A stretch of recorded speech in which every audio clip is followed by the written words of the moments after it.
3টা গুতা এখানে মারলে তনের উপরে, আর এক গুতা মেরেছে এই ডাহিন তনে দিয়ে। তখন আমি গরু খুলে খাড়ো হচ্ছি, তখন আর একটা গুতা শালির বেটি শালি তো চোখই কানা করে দেবো, এই বলা সারা সারা মারাও সারা চোখ। তানোরে বৃদ্ধ নারীকে মারধরের অভিযোগ, রাজনৈতিক সংশ্লিষ্টতা নিয়ে বিতর্ক। বিস্তারিত দেখুন প্রতিবেদনে। রাজশাহীর তানোর উপজেলার কামারগা ইউনিয়নের জমশেদপুর গ্রামে এক বৃদ্ধ নারীকে মারধরের অভিযোগ উঠেছে প্রতিবেশীদের বিরুদ্ধে। এ ঘটনায় থানায় লিখিত অভিযোগ দিয়েছেন ভুক্তভোগী মুসাম্মাদ কুলসুম বেগম। অভিযোগে বলা হয়, বাড়ির পাশের পানি নিষ্কাশনের ড্রেন নিয়ে দীর্ঘদিনের বিরোধের জেরে গত 16 জুন সন্ধ্যায় অভিযুক্তরা গালিগালাজ ও হামলা চালায়। এতে বৃদ্ধা কুলসুম বেগম আহত হন বলে অভিযোগে উল্লেখ করা হয়েছে।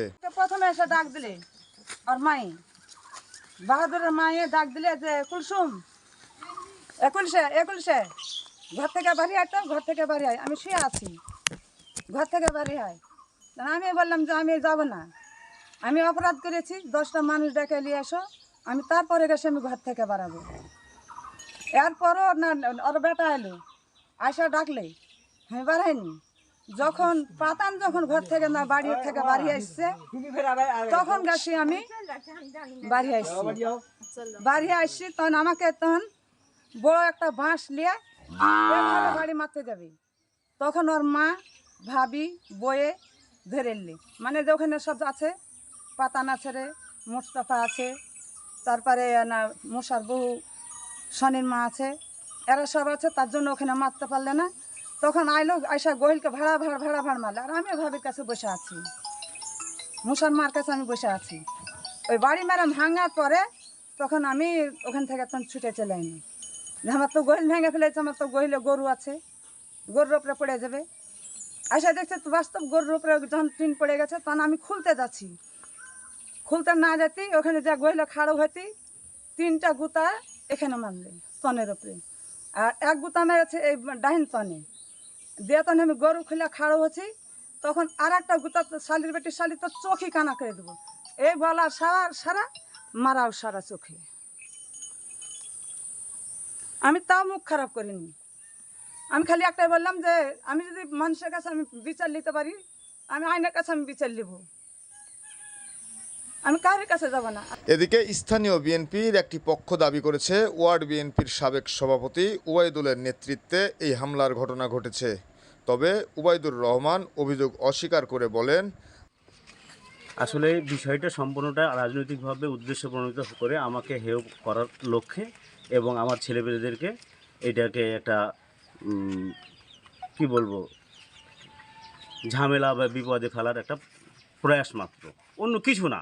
ওই আমার যে ভিকটিম, উনি আমার ফুফু, ওইখানে আরও সব আমাদের নিজস্ব লোকজন আছে, এরা এটা নিয়ে বসে তাদেরকে যদি বলতো বা আমাকে সে যদি বলতো, আমি ওটা দ্রুত নিরসন করে দিতাম।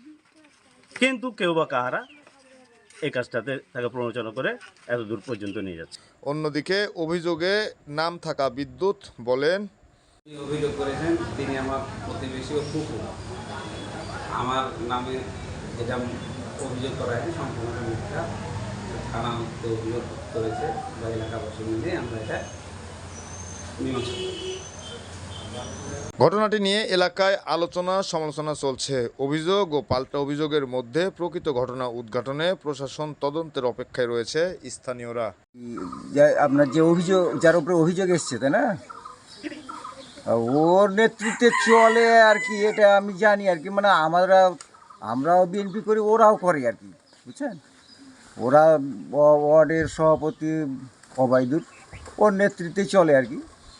তো এখানে ওরা তো খারাপ আচরণ করে না আমাদের সাথে, যেটা প্রতিবেশী, আমরা ওদের মাটি দিয়ে চলাফেরা করি, আমাদের মাটি দিয়ে ওরা চলাফেরা করে, আমাদের খুব ভালো সম্পর্ক আর কি, এর সাথেও ভালো সম্পর্ক। কিন্তু হঠাৎ করে গন্ডগোলটা হয়ে গেল, আমি নিজে বুঝতে পারিনি। বলতাম না, আমি জানি না এগুলো বিষয়ে, কিছু জানি না। কার কেন চলে হোক, যে মহিলাই হোক আর যে পুরুষই হোক, বিধবা হোক আর স্বামী থাকাই হোক, মারাটা উচিত না। এ ব্যাপারে জানতে চাইলে তানোর থানার অফিসার ইনচার্জ বলেন, অভিযোগ পেয়েছি, তদন্ত করে আইনগত ব্যবস্থা গ্রহণ করা হবে। আসগর আলী সাগর, ফক্স নিউজ বিডি, রাজশাহী।